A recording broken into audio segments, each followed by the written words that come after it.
Manila is actually 4 cities stuck together to make up the world's most densely populated megacity, joined together by huge clogged-up multi-lane highways.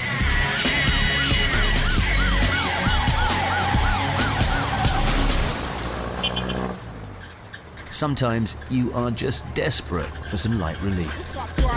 I've been keeping my eye on the movement. I can't see no room for improvement. But why you all over there on your Jack Jones? You need to let me get behind your backbone. Cause I'm the man for the job, let me work here. I won't waste no time. For the past 10 years, 5 days a week, under the blazing sun, Ramiro Hinojosa has been strutting, spinning, duck-walking and beckoning in the midst of a huge onslaught of traffic coming from all directions. I'll just put the driver off if you ask me. It gets so distracted it's not crash. Oh, and he doubles up as a traffic cop too. Son of them, horn. And then son of them, sign of the thumb. Son of them, clap your hands and tell me, continue your work. Teach me one move. I think we'll try in the middle. Yes. I will follow you. Hold it. Yeah. If I'm out on my own, then I can look at you, looking at me. If I'm out on a date, then I just shop. I like to blame my dodgy dance moves on the fact I'm facing traffic coming at me from 4 different directions. But you can make up your own mind.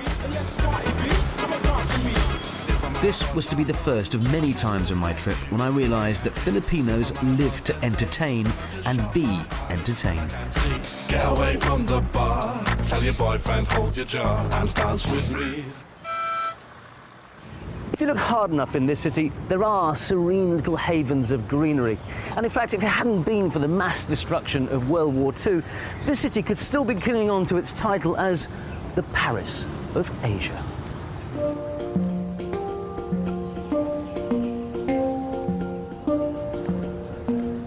And it's here in the beautiful gardens of the Intramuros district in the Old City you find monuments to Manila's colonial splendour. Ladies and gentlemen, walk this way! And the city's most entertaining advocate. I wouldn't say it's an attractive city. I wouldn't say it's an exciting city. I would say it's a different kind of city. I would say it's a city worth taking time for. I mean, really, if you want to experience something that's nothing unlike anything in our neighborhood, then you got to take a little risk. You got to take a little time. 1, 2, 3, and bayang magiliw, perlas ng silanganan. And Carlos is sensitive to the accusation that after 3 centuries of Spanish and then 60 years of American occupation, the Philippines is a country without its own identity. I mean, the lack of identity is the Philippine identity. We're hybrid. I wouldn't say that we're particularly exotic. I mean, don't come to the Philippines. Ladies and gentlemen, please take a seat. Don't come to the Philippines if you want to go for noodles, if you want to find temples, if you want to find sort of your typical Asia. I mean, all of our neighbors have got that over there. Come to the Philippines for its arts and culture because you'll really be surprised by the quality, the homegrown quality of arts and culture that you're going to find.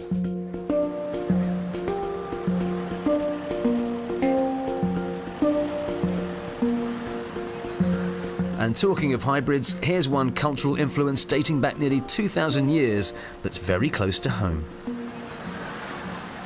Now, while most people might associate the Americans and the Spanish as having most sway over Filipino culture, let's not forget the Chinese.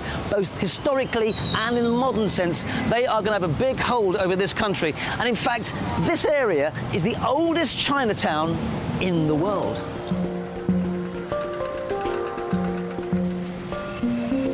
It dates back to the late 16th century. Jerry's great-grandfather opened a delicatessen here in Manila more than a century ago, and then followed that up with a restaurant, coffee shop and bakery.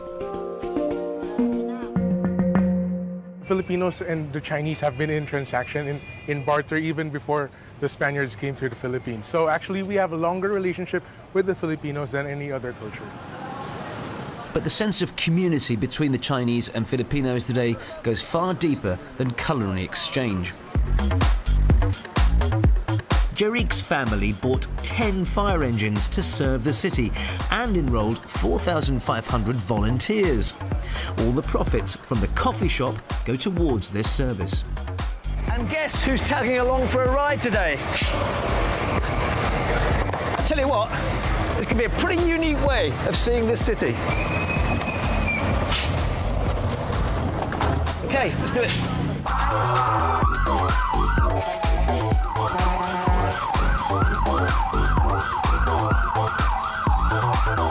Manila is notoriously difficult to drive around. So how on earth do you manage it in a massive fire truck like this? Well, I've been driving a fire truck since I was 17, 18 years old. I started being a fire volunteer when I was 12.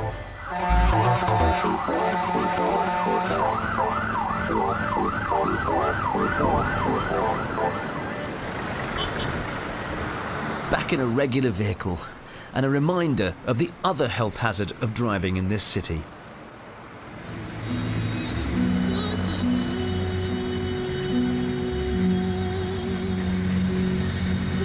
The Filipino addiction to the cheesy power ballad. Luckily, an antidote is at hand. Lawa, ilog dagat, langit, tamis alat, ulan, hagos alon, haplos sa pisngi ng panahon. This man's a bit of a legend around these parts, and indigenous music, not American pop radio, is what inspires him.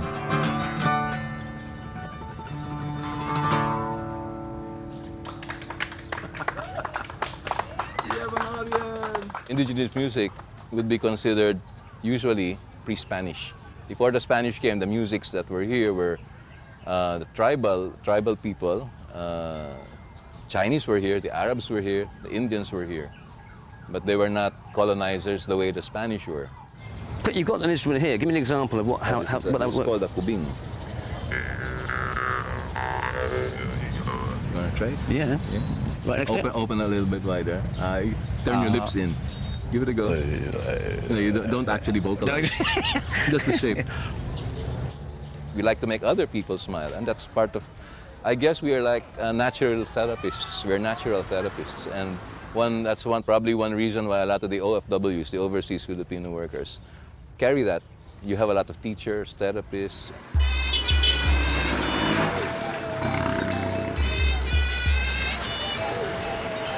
And both therapy of sorts and entertainment can be found even in the rougher ends of town, like the Red Light District. The Hobbit House, founded by a fan of Tolkien and The Lord of the Rings more than 40 years ago. A novelty bar where most people have forgotten the novelty within a few minutes of walking in, which suits the staff perfectly. Some people might say that this is like a freak show, that in a way the little people are being exploited. What do you say to that? I think no, it's not a fiction, because this bar, the owner of this bar wants to help little people, same like me, to have a normal work, to have they have their own work where they belong. And outside the glitzy, expensive clubs that you can find in any major city, when it comes to creating an edgier scene, Manila is finding its pioneers. This used to be a second-hand car parts warehouse. Now it's an urban collective. Manila got a lot of potential, especially music-wise, and there's definitely a lot of upcoming kids, like making music, producing.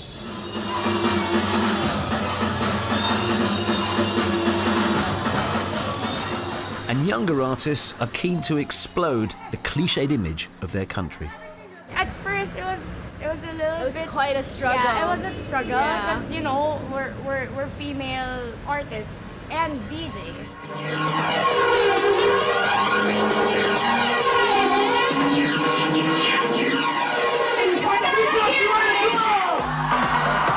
When we were starting, it was really hard because, first of all, the music scene here in the Philippines is still dominated by men. So when we came into scene, we were just like another one of those like, Another oh, one they're of just those. gonna pass. Yeah. Like, oh, let's give them like a couple of months or a year, they're gonna pass. I think with us combined, because when we play, we spin together. Like, Yeah, it's like the logic is like this. A DJ with 2 hands can do a lot, but a duo with 4 hands can do so much more. Yeah. Manila Mania goes on well into the small hours, but it's time for us to leave the big city and head out for some fresh sea air.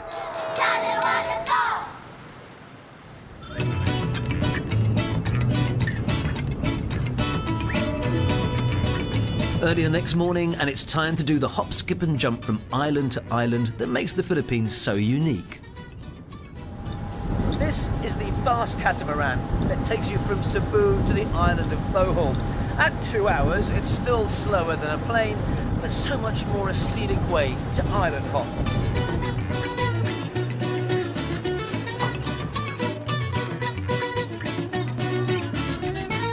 The Philippines have never made claims to any kind of exoticism that their neighbours like Malaysia and Thailand boast of, but that belies the fact they have some of the most beautiful and pure white sand beaches in the world.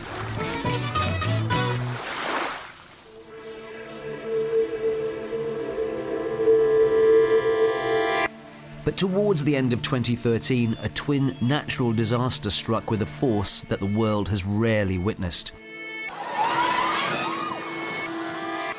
First, a 7.2 magnitude earthquake in central Philippines, hitting Cebu.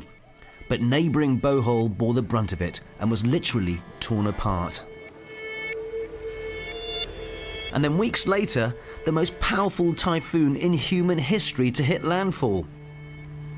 Super Typhoon Haiyan, or Yolanda as it's known locally, left a trail of destruction and more than 6,000 people dead. 3.5 million people were displaced by winds of up to 330 kilometres per hour. But what followed pays testimony to the resilience of the people of the Philippines. Hi, sir. Welcome to Backlight Church. Thank you. Would you like to help us? I would love to help you, of course. Thank you very much, sir. Wow, you're working hard in this searing heat. Very hot. It's really hot. Agnes, who works in the Baclayan church, came as soon as she heard about the quake.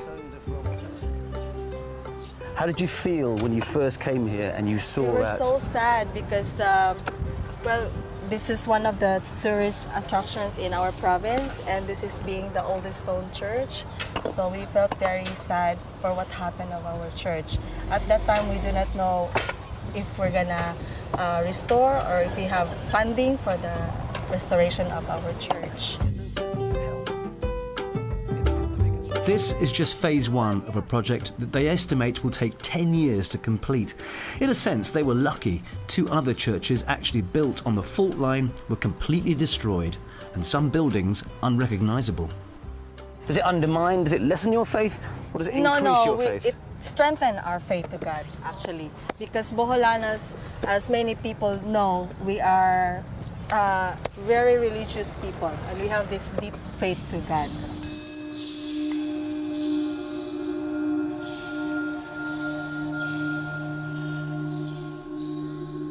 Tourism stopped completely after the church.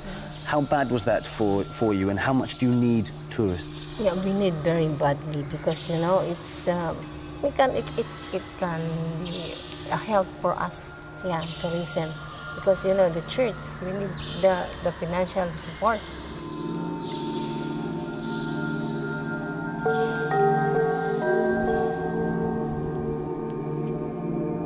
The earthquake was so strong, Bohol's most famous and unique land formation, the Chocolate Hills, had been fundamentally altered. But here, they're turning a disaster into an opportunity by developing something called geotourism, witnessing firsthand our ever-changing landscapes. All this damage was caused by the earthquake? Yes.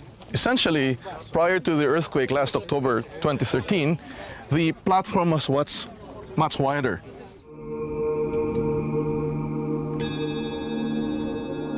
The central part of Bohol moved 55 centimeters, or slightly more than half a meter closer to Cebu, immediately during the earthquake. So essentially we're here at the foot of one of the hills. And Rene showed me something rarely seen before. The inside of a chocolate hill split open by the quake. During the earthquake, the shaking or the shock was so strong here that landslides affected many hills. So either half or at least a third of the hills would be brought down by the strong ground shaking. And if you want to get the most panoramic view of these almost identical freaks of nature, try this view from on high.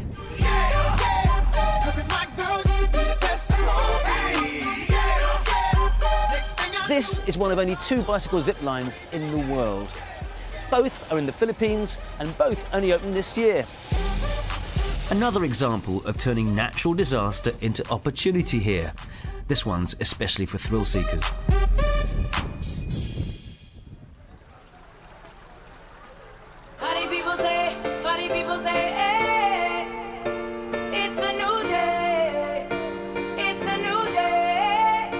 Floating restaurants on Bohol are a staple of the tourist itinerary, and rightly so, a chance to sample some local food. The crab is from the river we're sailing on. But only now are they recovering here from the fallout from the quake after a 50% drop in tourist arrivals. November and December was really like very slow. And then it's just overcoming the fear factor. We just have to show that we're still safe to be here. And Lourdes says there's something in the national psyche that can handle no matter what is thrown at Filipinos.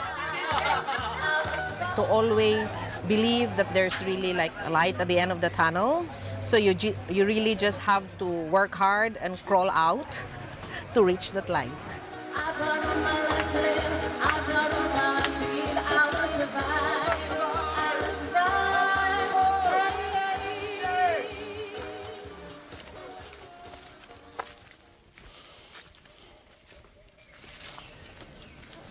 Oh yeah, there it is.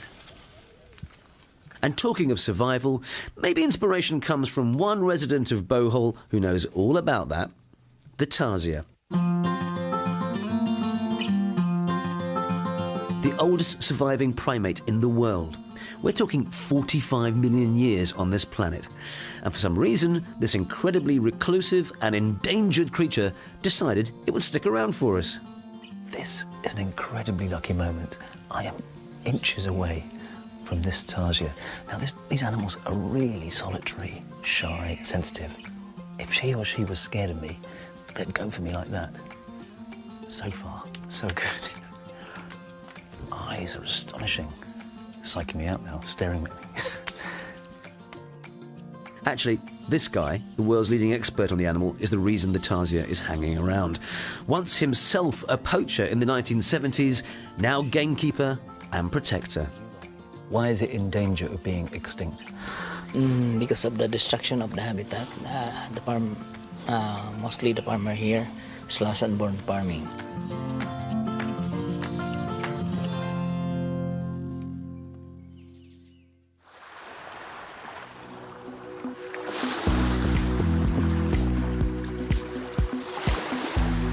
My next stop, the pure white beaches of the tiny island of Panglao.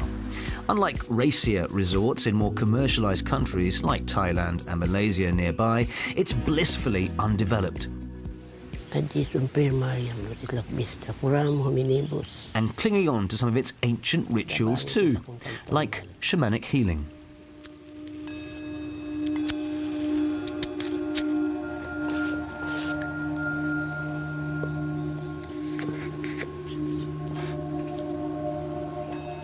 Quattro firalis manambal round senyurig sa kigusong iglungan.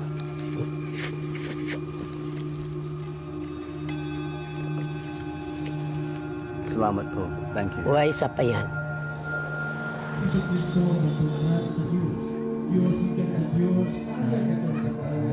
As my journey comes to an end, a chance to reflect.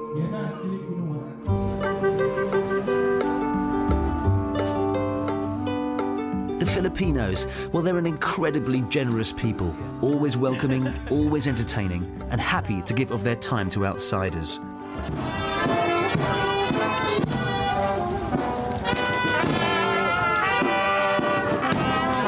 And with its love of music, ceremony and religion, this country is more akin, I would say, to South America than the rest of Southeast Asia. Hopes are high that international tourism to here will be boosted over the next few years. And let's face it, this country has got some inbuilt advantages. English is widely spoken. There's an incredible natural environment here. And for the Filipinos, the whole world is a stage. An all dancing, all smiling, all singing spectacle. And they want you to join in. And just maybe that is the Filipino factor.